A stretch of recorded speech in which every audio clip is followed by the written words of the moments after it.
자, 오늘 설교 말씀의 제목은 하나님을 더 귀하게 여기십니까? 이 말씀으로 우리 사무엘상 2장 말씀 같이 보도록 하겠습니다. 믿는 사람들 중에 하나님을 귀하게 여기지 않는 사람은 없습니다. 그런데 이 질문은 좀 다르죠. 하나님을 더 귀하게 여기십니까? 하나님을 귀하게 여기는 것과 하나님을 더 귀하게 여기는 것은 단어 하나 차이인 것 같지만 굉장히 우리가 삶을 살면서 많이 갈등하고 고민하는 부분 중에 한 가지입니다. 자, 오늘 본문 말씀에 보면 하나님께 버림받은 자와 하나님께 인정받는 두 부류가 나옵니다. 이 버림받는 자는 엘리 제사장의 아들 홈리와 비느하스였고, 하나님 앞에 인정을 받은 자는 이 한나의 아들 사무엘이었다 하는 것을 우리가 보실 필요가 있습니다. 자, 그런데 누가 그러면 버림받게 만들고 누가 그러면 인정받게 만들었는가? 이 부분에 있어서 하나님은 그 책임을 부모에게 찾으셨습니다. 그리고 부모의 책임이 상당히 크다라고 하는 것을 하나님은 말씀을 하셨습니다. 그리고 하나님이 훗날 엘리 제사장에게 찾아와서 이 부분에 대해서 명시를 하셨는데, 이 두 아들 홈리와 비느하스에 대해서 하나님의 악행에 대해 책임을 물으시는 장면이 나옵니다. 자, 우리 한번 사무엘상 2장 23절 24절을 같이 한번 우리 보도록 하겠습니다. 함께 읽겠습니다. 시작. 그들에게 이르되 너희가 어찌하여 이런 일을 하느냐? 내가 너희의 악행을 이 모든 백성에게 듣노라. 내 아들들아, 그리하지 말라. 내게 들리는 소문이 좋지 아니하니라. 너희가 여호와의 백성으로 범죄하게 하는도다. 자, 엘리 제사장 아버지 입장에서는 두 아들 홈리와 비느하스가 평소에 좀 소문이 안 좋은 걸 들었어요. 그리고 불러다가 타일렀죠. 이야기를 했죠. 그렇게 하면 안 된다. 소문이 좀 안 좋다. 이 자꾸 안 좋은 소문이 들려오게 하지 마라. 이야기를 했는데, 그럼에도 불구하고 하나님은 이 엘리 제사장에게 호되게 말씀을 하셨습니다. 왜 그렇습니까? 혼내지 않았어가 아니에요. 이 엘리 제사장이 두 아들을 혼내긴 혼냈는데 그냥 점잖게 혼낸 거예요. 적절한 선에서 혼낸 거예요. 이 부분이 하나님은 또 집어냈습니다. 자, 그래서 먼저 이 자녀들이 범한 죄가 뭐냐? 지금은 여러분들이 크게 대수롭지 않게 느낄지 모르겠습니다. 근데 조심하셔야 돼요. 신성 모독죄였습니다. 하나님의 예배를 무너뜨리고 방해하고 그 재물을 훔쳐가고, 그러니까 예배를 다 무너뜨렸고 하나님의 이름을 망령되게 일컫는 거예요. 이 구약의 율법에 보면 이 신성 모독죄는 돌로 쳐서 죽여야만 했어요. 그럼에도 불구하고 이 엘리는 이 자녀들을 너무 사랑해서 어떻게 했느냐?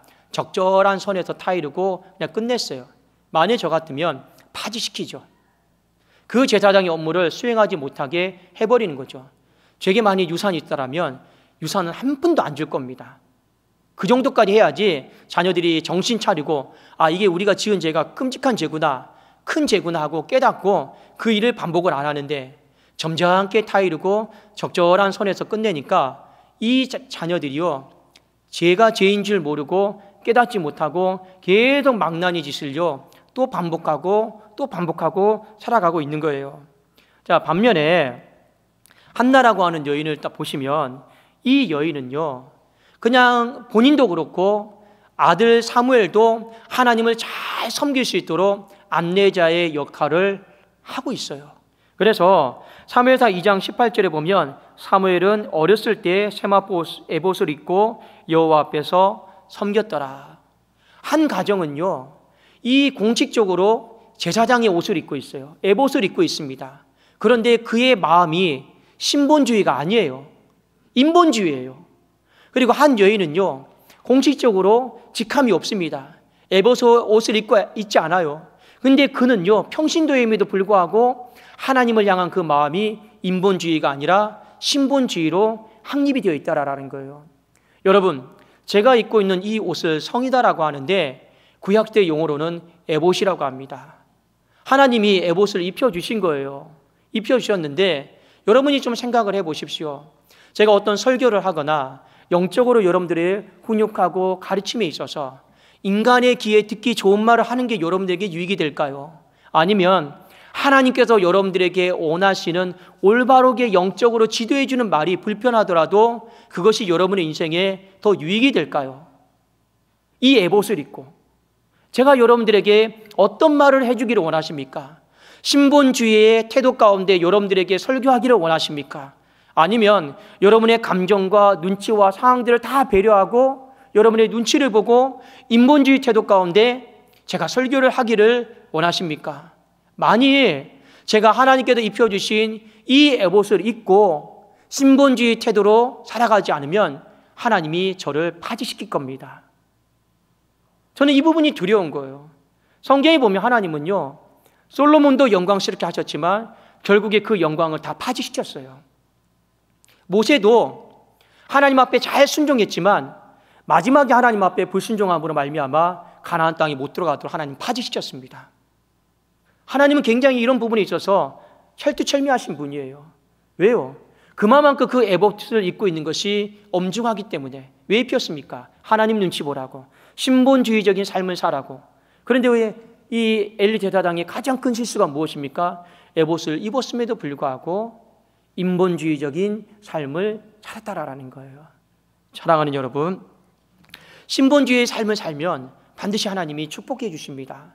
그 당시 엘리 제사장이 영적으로 많이 어둡고 눈이 흐렸어도 이 한나라고 하는 여인이 신본주의적인 삶을 살아가는 이 모습이 그래도 그 영적으로 흐리멍텅한 사람에게 눈에도 아름답고 존귀하게 보였어요. 그래도 축복해 줬어요. 어떻게 축복해 줬습니까? 사무엘상 2장 20절에 보면 엘리가 엘가나와 그의 아내에게 축복하여 이르되 여호와께서 이 여인으로 말미암아 이게 다른 후사를 주사 이가 여호와께 간구하여 얻어 바친 아들을 대신하게 하시기를 원하노라 하였더니 그들이 자기 집으로 돌아가매. 이 엘리 제사장의 눈에도 이 평범한 평신도가 신본주의적인 삶을 살아가니까 너무 예쁘니까 그냥 축복했어요. 그때 하나님은 어떻게 했습니까? 사무엘뿐만 아니라 여기에 추가로 5명의 아들과 딸들을 더 주셨습니다. 맞습니다. 우리가 하나님 앞에 인본주의적인 태도가 아니요 신본주의적인 태도로 살게 되면 반드시 하나님은 그것이 적다라고 작다라고 여기지 아니하시고 하나님은 반드시 축복해 주시는 거예요. 여러분, 한나의 삶을 잘 보십시오. 본인도 그렇게 살았고 자녀들도 그렇게 살 수 있도록 귀한 안내자의 역할을 잘했지만 이 엘리 제사장은 본인도 그렇게 못 살았고 자녀들의 인생도 그렇게 살지 못하도록 안내 제대로 못한 거예요. 이 부분을 우리는요 위기 있게 보셔야 되는 겁니다. 그 결과가 어떠냐? 사무엘은요 하나님과 사람 앞에서 더 사랑스러워가요. 반대로 이 홈리와 비느하스는요 하나님과 사람에게 더 미움과 멸시가 기다리고 있고 결국에는요 하나님이 그들의 생명을 정리해버렸습니다. 자, 사무엘상 2장 34절 35절 제가 한번 읽어드릴게요. 네 두 아들 홈리와 비느하스가 한 날에 죽으리니 그들이 당할 그 일이 네게 표징이 되리라. 내가 나를 위하여 충실한 제사장을 일으키리니 그 사람은 내 마음 내 뜻대로 행할 것이라. 내가 그를 위하여 견고한 집을 세우리니 그가 나의 기름 부음을 받은 자 앞에서 영구히 행하리라. 한 사람의 인생은 하나님이 버렸어요. 그 집이 끊어졌어요, 젊은 날에. 근데 한 사람의 집은 하나님이 어릴 때부터 그 집을 견고하게 세워나가시는 축복을 주셨습니다. 사랑하는 여러분, 인생의 존귀함이다라고 하는 것 어디에 달려 있을까요? 여러분의 자녀가 존귀하게 되기를 다 원하시죠? 성공해야지 존귀합니까? 물질이 많아야지, 큰 평수의 아파트가 있어야지, 집이 있어야지, 좋은 차를 타고 있어야지 내 인생이 존귀해질까요? 인생의 존귀함은 절대로 소유의 넉넉함에 달려있지 않습니다. 그러면 인생의 존귀함은 어디에 달려있느냐? 분명히 여러분 아십시오. 하나님을 섬기는 태도에 달려있어요. 하나님을 섬기는 태도가 우리의 인생에, 자녀의 인생에 존귀함과 맞물려 있다라고 하는 것을요 여러분 잊어버리시면 안 되는 거예요. 결론적으로 우리가 하나님을 섬기는 태도에 있어서 신본주의적인 태도를 갖고 있느냐 아니면 인본주의적인 태도를 갖고 있느냐, 이것이 인생의 존귀함을 여러분 대변해주고 있습니다. 여러분 본문 말씀에 보면 더 구체적으로 적용하면 이런 거예요. 부모와 자녀 간의 관계에 있어서 내가 하나님과 자녀가 있잖아요.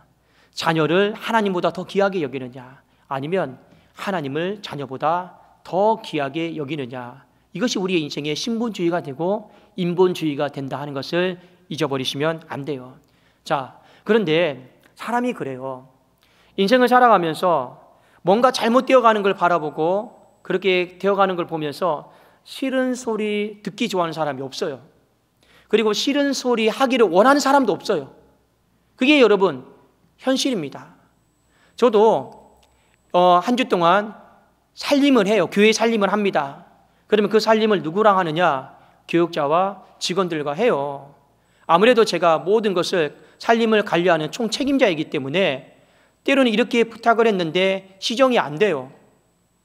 자, 그러면 다시 한번 부탁을 합니다. 제가 이렇게 말씀드렸잖아요. 부탁했잖아요. 근데 또 시정이 안 돼요. 그러면 어떻게 됩니까? 이제 불편해지는 거예요. 제가 부탁드렸잖아요. 근데 시정이 안 돼요. 제가 부탁드렸잖아요. 시정이 안 돼요. 그러면 이제 서로 불편해져요. 그런데 또 이 불편한 소리를 듣는 사람은 또 그것에 대해 크게 또 깨닫지 못하는 사람들이 많아요. 또 목사님 나한테 싫은 소리 한다. 나는 열심히 잘하고 있는데. 이런 경우들이 삶을 살다 보면 비일비재하고 다반사예요. 저도 싫은 소리 하기 싫어요. 저도 성도님들에게 싫은 소리 하기 싫고 자녀들에게 싫은 소리 하기 싫고 다 좋은 소리 하고 싶고 축복된 소리 하고 싶어요. 그런데 이 소리를 안 하면 나중에 무언가 어디선가 하나가 다 터집니다. 여기서 터지든 저기서 터지든 어딘가에는 여러분 터지게 돼 있어요. 그 책임은 누가 지느냐? 나중에 담임 목사가 다 지게 돼 있는 거예요. 그 책임이요, 여러분. 엘리 제사장이 진 걸 보세요. 그냥 소위 말하면 한 방 크게 맞는 거예요. 이게 어마어마한 거죠. 근데 문제는 여러분 무엇이냐? 점잖게 타이르는 것이 미덕은 아닌 것 같습니다. 그냥 적절한 선에서 그냥 기분 좋게 이러지 마, 하지 마, 이렇게 한다고 해서 자녀가 깨달으면 정말 좋겠지만 깨닫지 못하고 더 그 죄 가운데 방치되어지고 그 죄를 반복하고 회개하지 않는다라면 그건 그 자녀의 인생을 망치는 길이에요. 망치는 길입니다. 살아가면서 여러분 중요한 게 있어요. 꼭 점잖게 타이르는 거, 적절한 선에서 그냥 이야기하는 거, 그게 신사적인 게 아니에요.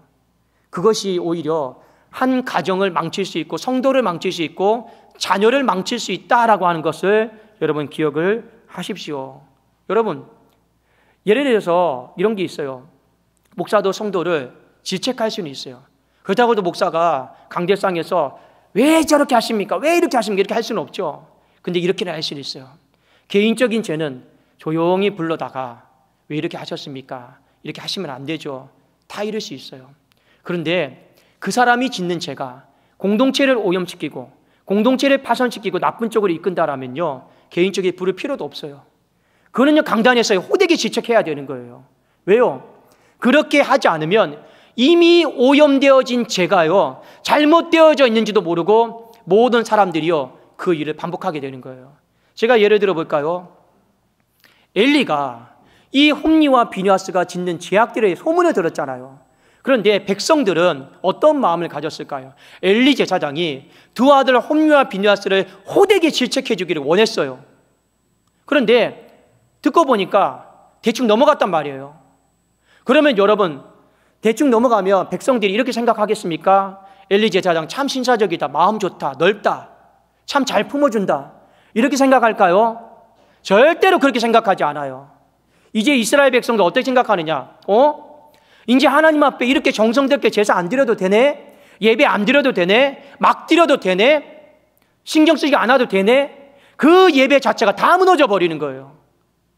이게 여러분, 두 아들 기분 맞춰주는 것이 더 나을까요? 아니면 하나님 앞에 그 예배 자체가 전체가 다 무너지는 게 나을까요? 이 공동체의 죄에 대해서는요, 그래도 불편하더라도 여러분, 보는 백성들의 눈이 있기 때문에 그건 호되게 꾸짖고 야단해야 되는 거예요. 그렇지 않으면 나중에요, 교회 전체 예배 자체가 망가지고 무너지고 신앙을 다 탈선해버리게 되는 거예요. 여러분, 이 부분 명확하게 아셔야 돼요. 엘리 제사장이 아들이들이 지금 짓고 있는 죄가 개인적인 죄가 아니에요. 공동체를 더럽히고 무너뜨리는 죄면 정말로 하나님 보시기엔 어떻게 하기를 원했을까요? 많은 사람들 다 불러다 놓고 두 아들 세워놓고 여러분, 잘못했습니다. 제가 죽을 죄를 지었습니다. 이렇게 예배를 드리도록 방치하면 안 되는데 오늘부로 이 두 아들은 제사장직에서 근신시키든 파지시키든 하겠습니다. 그렇게 해야 되는 거예요. 그러면 백성들이 그 사건을 보고 맞다, 하나님 앞에 드리는 예배가 엄중하구나, 가볍게 들여서는 안 되는구나. 두렵고 떨린 마음으로요, 그 사건을 받아들이는데 엘리 제사장이 아들들의 기분들을 불편하게 하지 않으려고, 기분 상하게 하지 않으려고 적절한 선에서 끝내버린 거예요. 그리고 하나님은 뭐라고 말씀하셨습니까? 뒤에 분명하게 말씀하셨습니다. 네 아들들을 나보다 더 중요하게 여기느냐. 하나님은 오늘 이 부분 말씀하신 거예요. 엘리 제사장이 하나님을 중요하게 생각하지 않았던 사람이 아닙니다. 근데 네 아들들보다 나를 더 중요하게 여기느냐. 반드시 하나님은 이 부분에 물으십니다. 목사에게도 묻겠죠. 성도들을 사랑하고 아끼는 게 맞죠. 근데 하나님은 물으실 거예요. 너는 나보다 성도들을 더 귀하게 여기느냐. 저에게도 똑같이 물으실 거예요. 이건 다른 문제예요. 여러분, 오늘날 이 시대를 살아가면서 부모님들이 이 자녀 간의 관계 참 많이 어려우시죠. 근데 어려운데 이거 하나는 여러분 분명히 좀 하셨으면 좋겠습니다. 네가 원하는 거, 네가 하고 싶은 거, 네 결정 존중한다. 예, 자녀들의 결정 존중하셔야죠. 왜요? 우리가 자녀들의 인생을 대신 살아줄 건 아니잖아요. 저도 가끔씩 자녀에게 너 이렇게 해야 된다, 이렇게 해야 된다 물어보면요, 워낙 요즘 애들이 머리가 똑똑해가지고 엄마 아빠가 내 인생 살아줄 거 아니잖아. 가끔씩 그렇게 얘기할 때 있어요. 맞아요. 제가 자녀의 인생을 살아줄 것은 아니니까. 그래서 자녀의 결정을 존중해 주는 게 맞죠. 그런데 여러분, 이거 하나는 분명히 하십시오. 그래, 네 결정 존중한다. 네 생각 존중한다. 그런데 엄마가 봤을 때, 아빠가 봤을 때 네 결정 안에는 하나님이 없다. 네 결정 안에는 하나님을 존중히 여기는 마음이 없다. 이건 여러분 짚어주셔야죠. 왜요? 이 부분에 있어서 책임은 반드시 나중에 하나님이 부모에게 졌기 때문에 그렇습니다. 저도 그래서 자녀를 훈육함에 있어서 이 부분이 두려워요. 때로는 딸이 하나이기 때문에 해달라는데 다 해주고 싶어요. 그런데 분명히 해야죠. 네 결정 안에 하나님이 없다. 네 결정 안에 하나님을 존중하는 것을 도무지 찾아볼 수 없다. 이거는 여러분 부모로서 자녀에게 책임감 있게 짚어줘야 됩니다. 이거 못 짚어주잖아요. 반드시 하나님은 우리에게 똑같이 물어보십니다. 네 아들들을 나보다 더 귀하게 여기느냐. 그 하나님의 칼이요, 부모에게 들이댄다라는 거예요.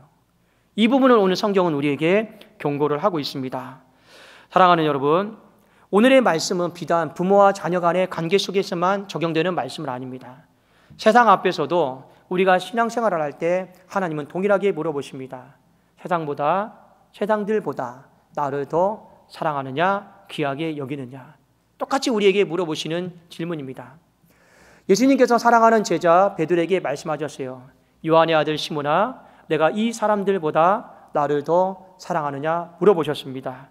요한복음 21장 15절에 보면 그들이 조반 먹은 후에 예수께서 시몬 베드로에게 이르시되 요한의 아들 시몬아, 네가 이 사람들보다 나를 더 사랑하느냐 하시니 이르되 주님 그러하나이다. 내가 주님을 사랑하는 줄 주님께서 아시나이다. 이르시되 내 어린 양을 먹이라 하시고, 예수님의 질문의 의도를 아셔야 돼요.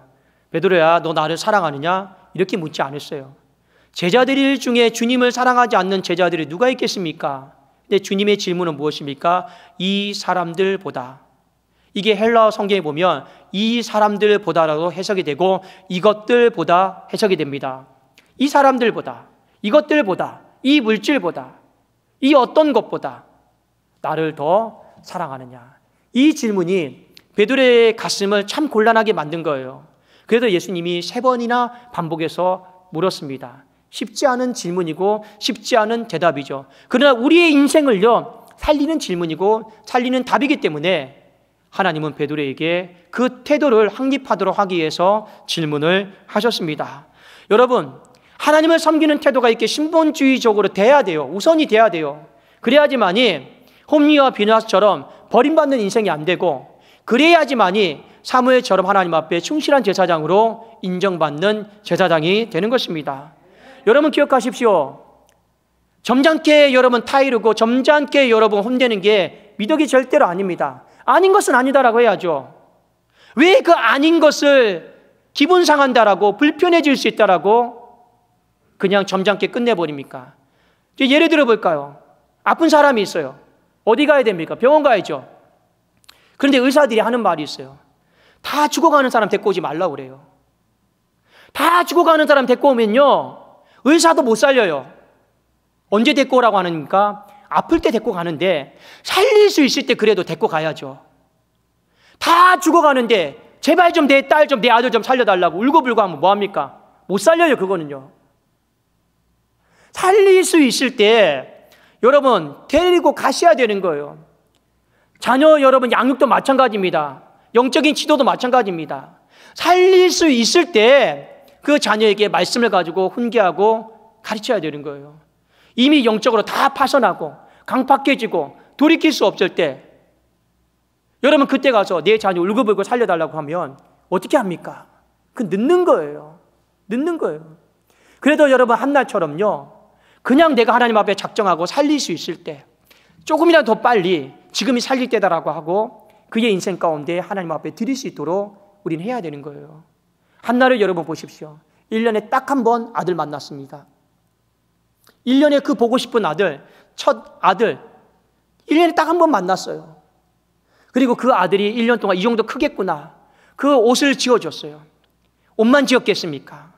그 옷이 크기만큼 하나님 앞에 믿음도 자라고 하나님 앞에 신앙도 자라고 하나님을 더 사랑하는 그 크기도 자라게 해달라고 안 봐도 우리가 한나가 이렇게 기도했을 거라고 합리적으로 생각할 수 있는 것 아니겠습니까? 우리 안에는요 그런 태도들이 필요해요. 그래야지만이 그 자녀의 인생이, 그 사람의 인생이요, 하나님 앞에 영광스럽게 존귀하게 쓰임을 받는 거예요. 한 사람의 또 예를 들어볼까요? 창세기 말씀에 보면 요셉이 나옵니다. 아시죠? 그가 인생에 고생하다가 나중에 애굽의 총리가 되었습니다. 근데 그 직전에 어떤 일이 벌어집니까? 그 보디발의 집에 아무도 없어요. 근데 그 아내가 이 젊은 청년 요셉을 유혹해요. 너와 나밖에 없다. 그런데 이 요셉이 뭐라고 얘기합니까? 내가 하나님께 득지하리까? 무슨 말입니까? 나는 세상이 주는 쾌락보다 하나님 앞에 있는 신앙을, 그 은혜를 나는 더 귀하게 여기겠습니다. 여러분 그 쾌락 앞에 아무도 없는데 그 쾌락 앞에서 그 유혹을 뿌리치는 사람이 여러분 얼마나 될까요? 그건 어려운 일이에요.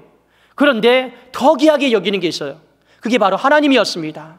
하나님이 내게 주신 은혜, 사랑, 그걸 내가 더 귀하게 여기겠습니다 하고 그 자리를 발로 팍 차고 나온 거예요. 그리고 어떻게 되었습니까? 억울한 누명을 썼죠. 인생 망하는 것 같았어요. 신본주의의 태도를 취했는데 인생 망하는 것 같아요. 감옥에 갇혔으니까요. 근데 그것이 전화위복이 되어서 절제 그의 인생에 30살도 안 되어서 여러분 그 30대에 애굽의 총리가 되었습니다. 하나님이 신본주의적으로 살아가는 인생을 반드시 존귀함의 옷으로 입혀주십니다. 저도 여러분 자녀를 양육하면서 쉬운 문제는 아니에요. 근데 자녀에게는 항상 이런 이야기를 합니다. 아빠 엄마가 너를 사랑한다. 너를 귀하게 여긴다. 근데 서운해하지는 마. 너를 아무리 사랑하고 귀하게 여기지만 하나님보다 귀하게 여기진 않아. 반대로 너도 엄마 아빠를 존중히 여기고 사랑했으면 좋겠어. 그러나 네가 엄마 아빠를 아무리 사랑한다고 해도 하나님보다 더 귀하게 여기거나 사랑하지는 않았으면 좋겠어. 그게 여러분 그 가정을 존귀함에 입히는 거예요. 일부 예배 때 딸아이가 방송실에 봉사하면서 설교를 듣고 문자를 보냈어요. 참 감사했어요. 뭐라고 얘기했냐면, 여러분 오해는 없기를 바랍니다. 아빠, 내가 남자친구가 있는데 내 남자친구보다 하나님을 더 귀하게 여길게요. 너무 감사하더라고요. 너무 감사하더라고요. 왜요? 아무래도 남자친구를 막 만나다 보면 예배드리는 시간과 때로는 막 겹칠 때가 있어요. 이 아이가 아침부터 저녁까지 교회 봉사를 해야 되는데, 아빠, 엄마, 좀 오늘 좀 빼주면 안 돼? 내가 안 하는 것도 아니고 오늘 좀 빼주면 안 돼? 한동안 그 문제 때문에 갈등이 많았거든요. 근데 이 아이가 딱 설교를 딱 듣고, 엄마, 아빠, 내가 남자친구보다 하나님을 앞으로 더 귀하게 여길게요. 저는 그걸로 좋게요. 여러분의 인생도 마찬가지입니다. 정말 그 자녀가, 여러분의 가정이 정말 존귀하게 되기를 원합니까? 하나님이 그 자녀와 인생과 가정과 교회에 존귀함의 옷을 입혀줘야지 존귀해지는 거예요. 여러분, 그 하나님께서 입혀주는 그 존귀함의 옷이 없으면 아무리 세상에 성공한들 무언가 여러분 일을 이루고 성취한들요, 그게 절대로 오래가지 않습니다. 여러분, 오늘 이 말씀을 잘 기억하시고 오늘 이 자리에 나와서 예배드리는 분들 중에 하나님을 사랑하지 않고 하나님을 귀하게 여기지 않는 사람이 누가 있겠습니까? 그러나 주님의 말씀을 기억하십시오.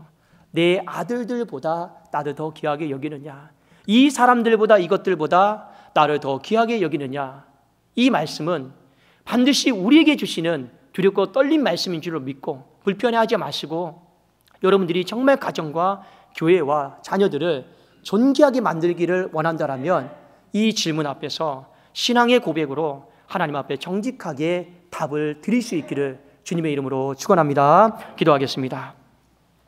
살아계신 하나님 아버지, 감사합니다. 우리의 결정 하나님 참 존중해 주시죠. 이 결정 안에 하나님이 빠지지 않게 하여 주시옵소서. 하나님, 우리의 가정, 우리의 자녀들 세상에서 성공하지 못하더라도 인생의 길이 잠시 더디게 하나님 이루어지지 않는 것처럼 보인다 할지라도 더 중요하고 급선무는 하나님을 존귀하게 여기는 이 신본주의 태도가 다시 한번 확립되어지게 하여 주시옵소서. 그리함으로 말미암아 어릴 때부터 사무엘처럼 충실한 제사장이 되어 하나님과 사람에게 더 존귀하게 인정받고 영광스럽게 쓰임받는 복스러운 가정, 복스러운 신앙, 복스러운 교회가 될 수 있도록 축복하여 주시옵소서. 예수 그리스도의 이름으로 기도드리옵나이다. 아멘. 우리 찬송가 94장 주 예수보다 더 귀한 것은 없네 부르시면서 봉헌하도록 하겠습니다.